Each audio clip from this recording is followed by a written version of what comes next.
Agora o nosso contato é com o César Dario Mariano da Silva, que é procurador da Justiça, e vamos falar sobre o caso Roberto Jefferson. Procurador, boa tarde. Boa tarde, Denise. Boa tarde aos ouvintes, telespectadores. Bom, mais uma vez é colocada em discussão a autoridade de um ministro do Supremo para determinar uma prisão com base nessa argumentação de que o ex-deputado estaria em uma organização que busca desestabilizar as instituições, indo contra o Supremo, contra a democracia. Como é que o senhor vê a justificativa para a prisão? Primeira observação que eu faço é que todo direito e garantia constitucional, ele tem limite. Direito à liberdade de expressão, direito à comunicação, não são direitos absolutos. O direito à vida, que é o mais importante que a gente tem, não é absoluto. Então, o direito à liberdade de manifestação também não é absoluto. A pessoa não pode, a pretexto de exercer esse direito, xingar, ameaçar, tentar desestabilizar o sistema. Então, o limite da manifestação do pensamento é justamente a partir do momento em que essa conduta acaba se tipificando um ilícito penal. E eu li a decisão do Dr. Alexandre de Moraes, ministro Alexandre de Moraes. Ela é uma decisão bem fundamentada, porque em várias das passagens que ele traz, previstas, que foram dadas, me parece que houve, sim, essa ultrapassagem do limite da livre manifestação do pensamento.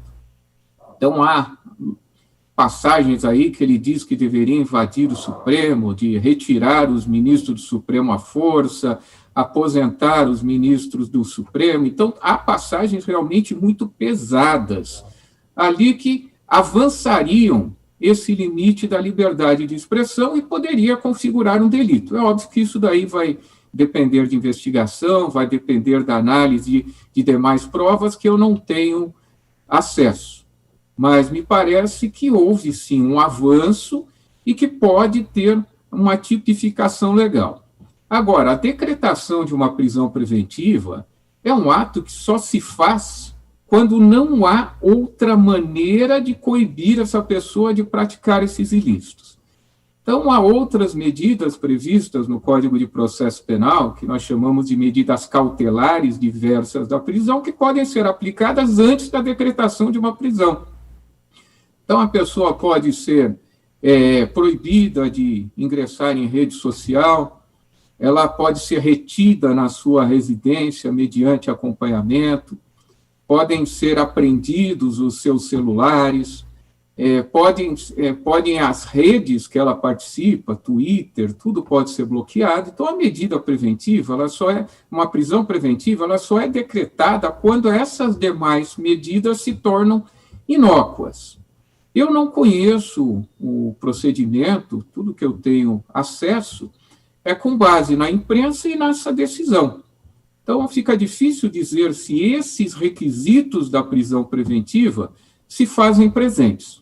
Um desses requisitos da prisão preventiva é para coibir a reiteração criminosa, para a pessoa não continuar praticando delitos. Só que devem ser delitos de suma gravidade a ensejar essa medida, que é uma medida absolutamente excepcional, ela não é a regra.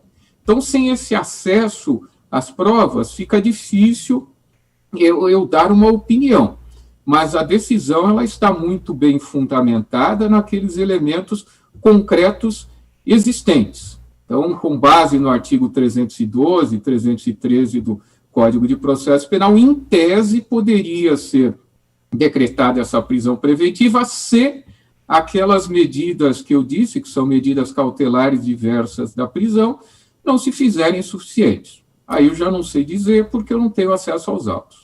Agora, a filha de Roberto Jefferson argumentou o caso até do deputado Daniel Silveira.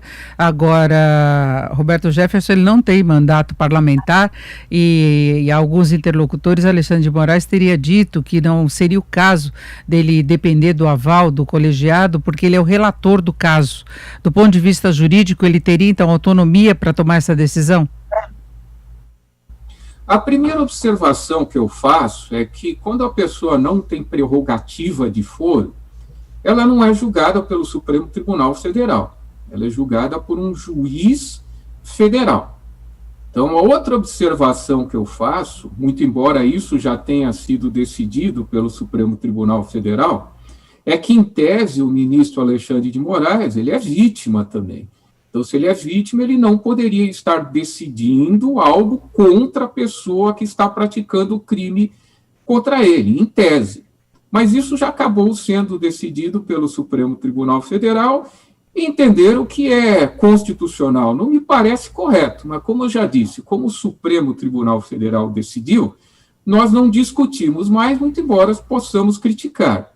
Então, no meu modo de ver, quem deveria ter decretado essa prisão é um juiz federal, tá? E não um ministro do Supremo Tribunal Federal, porque, como você acabou de dizer, o Roberto Jefferson não é mais deputado federal, ele não tem prerrogativa de foro. O relator, ele pode, sim, monocraticamente, individualmente, determinar uma prisão.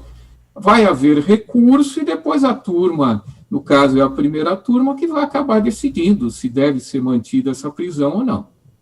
Agora, nas argumentações em relação à prisão, se lembrou também que recentemente o Supremo Tribunal Federal validou o inquérito no qual Alexandre de Moraes se baseou para determinar essa prisão, que é o inquérito que investiga a atuação de milícias digitais para desestabilizar as instituições. É como eu lhe disse, já houve uma decisão do Supremo Tribunal Federal entendendo pela validade daquele inquérito inicial, que é o inquérito judicial das fake news, e esses outros inquéritos que foram desmembrados. Como eu acabei de dizer, eu sempre, nas minhas publicações, nas minhas entrevistas, nos artigos que eu escrevi, eu sempre entendi que é inconstitucional esse inquérito por vários motivos, ter sido instaurado de ofício, não ter havido participação do Ministério Público, as próprias vítimas estarem decidindo, estarem sendo decretadas medidas constritivas contra as pessoas que não têm prerrogativa de foro, que deveriam ser julgadas em primeiro grau. Mas, como você disse, o Supremo Tribunal Federal ele entendeu que é constitucional, que é legal, e é a última instância que se dá ao Supremo Tribunal Federal. Muito embora eu, e acredito que a maioria dos juízes, os juristas do país, não entendemos pela constitucionalidade desse inquérito, o Supremo decidiu, está decidido, não há mais a quem recorrer. E, procurador, eu queria lembrar que a Procuradoria-Geral da República divulgou uma nota hoje afirmando que enviou ao Supremo Tribunal Federal uma manifestação contra a medida cautelar. A Procuradoria indicou que a decisão atinge pessoas sem prerrogativa de foro junto aos tribunais superiores e apontou que seu entendimento é o de que a prisão representaria uma censura prévia à liberdade de expressão. Era exatamente o ponto que o senhor estava colocando, né? Sim. Eu acabei de ver essa decisão. Olha, a situação ela se complica quando é decretada uma prisão preventiva sem a concordância do Ministério Público. Por quê? Quem processa é o Ministério Público. O Ministério Público é o titular da ação penal pública. Então, é ele que vai oferecer a denúncia, ele que vai pedir a instauração de uma ação penal. Se o Procurador-Geral da República entende que não há crime, olha a situação que pode ocorrer. Roberto Jefferson pode ficar preso 1, 2, 3 meses, acabam essa investigação, o procurador-geral fala não tem crime e promove o arquivamento. Promovendo o arquivamento, o Supremo é obrigado a arquivar. O Supremo não pode dizer, ele não pode processar ele mesmo alguém ou determinar que o Ministério Público processe, porque o artigo 129, inciso 1 da Constituição Federal diz que a titularidade exclusiva da ação penal pública é do Ministério Público. Então, normalmente, quando o Ministério Público é contra a decretação de uma prisão por entender que o fato não constitui crime, normalmente o juiz não decreta a prisão. Não decreta porque ele sabe que na hora que for ser promovida essa ação pode, o procurador-geral, como já deu a entender que o fato não constitui crime, ele não vai processar. E o Supremo não pode obrigá-lo a processar Roberto Jefferson e não pode instaurar uma ação penal de ofício. Isso daí violaria flagrantemente a Constituição Federal. Então, é uma medida que, nesse diapasão, me parece um pouco temerária. Eu agradeço muito a participação de César Dario Mariano da Silva, que é procurador da Justiça. Procurador, muito obrigado, uma boa tarde. Boa tarde.